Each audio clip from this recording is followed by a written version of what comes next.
Ketika pagi hari di bulan Ramadan, Nabi kala itu sedang memberikan targhib kepada pasukan muslimin.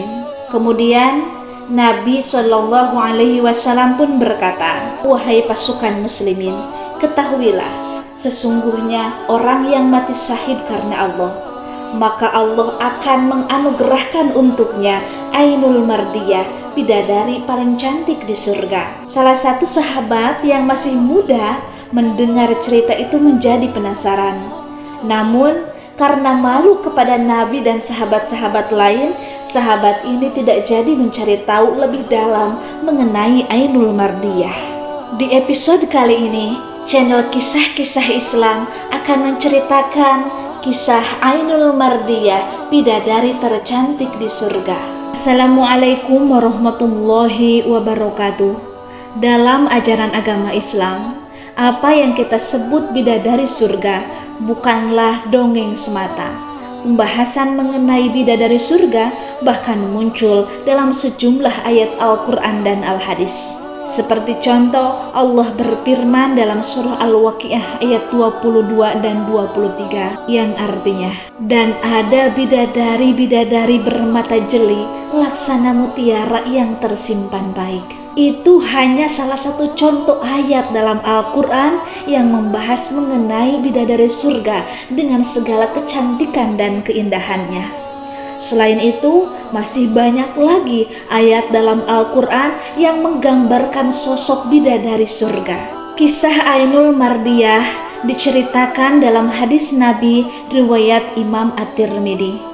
Ainul Mardiyah adalah seorang bidadari yang paling cantik di surga yang Allah ciptakan untuk setiap orang yang mati syahid berjuang di jalan Allah.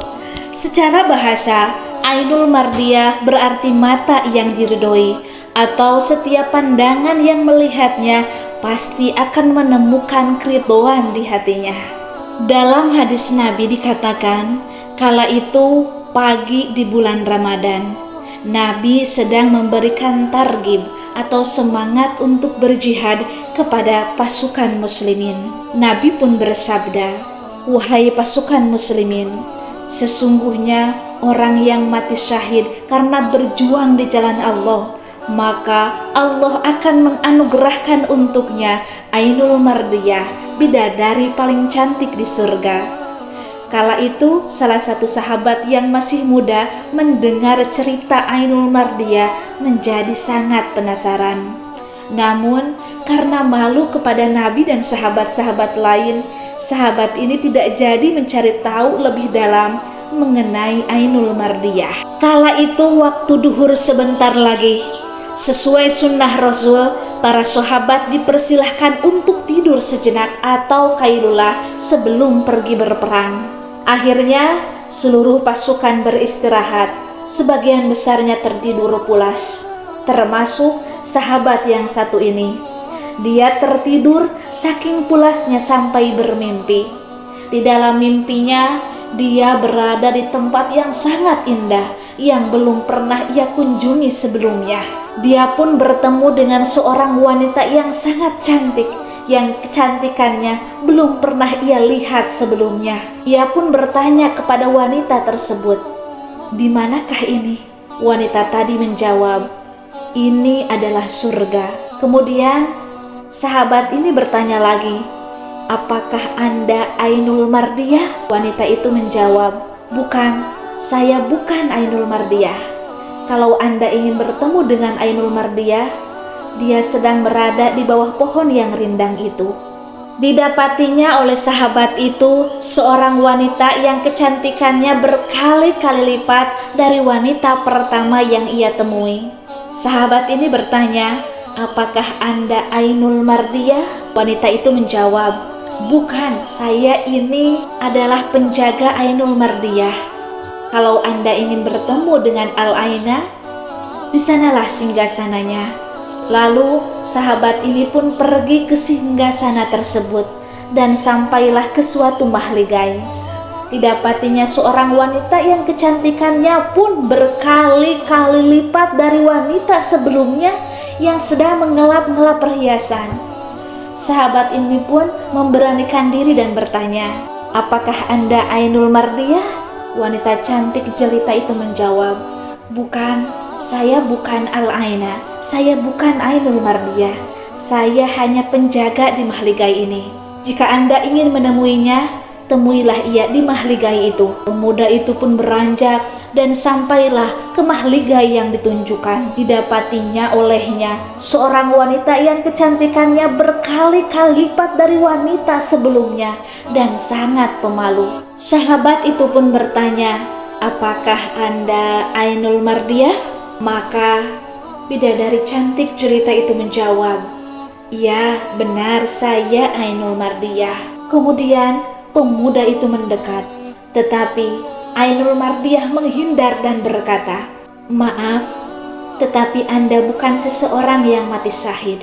Seketika itu juga pemuda itu terbangun dari mimpinya. Kemudian dia menceritakan mimpinya kepada teman kepercayaannya.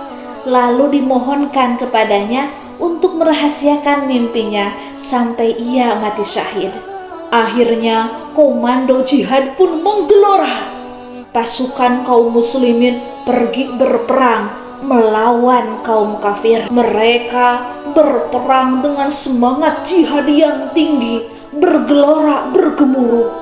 Semangat mereka seolah-olah menjadi senjata terbesar. Gemuruh takbir bergema di medan pertempuran. Pasukan kaum muslimin berperang di medan pertempuran dengan semangat yang membara. Termasuk sahabat muda satu ini. Dia berperang dengan semangat jihad yang tinggi dan tekad yang kuat agar dapat bertemu dengan Ainul Mardiyah. Hingga akhirnya ia pun mati dalam keadaan syahid. Menjelang waktu maghrib ketika hendak berbuka puasa, sahabat kepercayaannya ini menceritakan mimpi sahabat yang mati syahid tadi kepada baginda Nabi Muhammad SAW. Kemudian Nabi pun membenarkan mimpi sahabat muda ini dan berkata, "Ketahuilah kaum muslimin, sekarang ia bahagia bersama Ainul Mardiyah." Subhanallah, walhamdulillah, wala ilaha illallah, wallahu akbar. Sahabat, kisah-kisah Islam, beriman kepada hari akhir merupakan salah satu poin dalam rukun iman. Tidak beriman seseorang jika tidak mengimani hari akhir. Pada hari akhirlah semua perbuatan manusia akan mendapatkan balasannya. Jika berat timbangan amal buruknya, maka balasannya adalah neraka. Sedangkan barang siapa yang berat timbangan amal baiknya, maka balasannya adalah surga dan segala kenikmatan surga. Salah satu kenikmatan surga yang akan diperoleh bagi orang-orang beriman dan beramal soleh ialah teman pendamping yang tidak lain disebut bidadari surga. Dan pendamping untuk mereka yang mati syahid berjuang di jalan Allah, membela agama Allah adalah Ainul Mardiyah, bidadari tercantik di surga. Sebagaimana dikatakan bahwa baginda Rasulullah SAW bersabda, "Barang siapa yang mati syahid, maka ia akan memiliki 6 keistimewaan di sisi Allah Subhanahu wa Ta'ala. Pertama, diampuni dosanya sejak tetesan darah pertama. 2, bisa melihat tempatnya di surga dan dilindungi dari azab kubur. 3, diberi rasa aman dari peristiwa kehancuran. 4, kepalanya diberi mahkota kewibawaan. 1 berlian yang menempel di mahkota itu lebih baik daripada dunia dan seisinya. 5, dinikahkan dengan 72 istri dari bidadari. Salah satunya adalah Ainul Mardiyah. 6, diberi hak memberi syafaat 70 orang dari kerabatnya. Hadis ini diriwayatkan oleh Imam At-Tirmidzi. Sahabatku, begitulah kisah Ainul Mardiyah, bidadari tercantik di surga. Akhir kata, wallahu a'lam bishawab.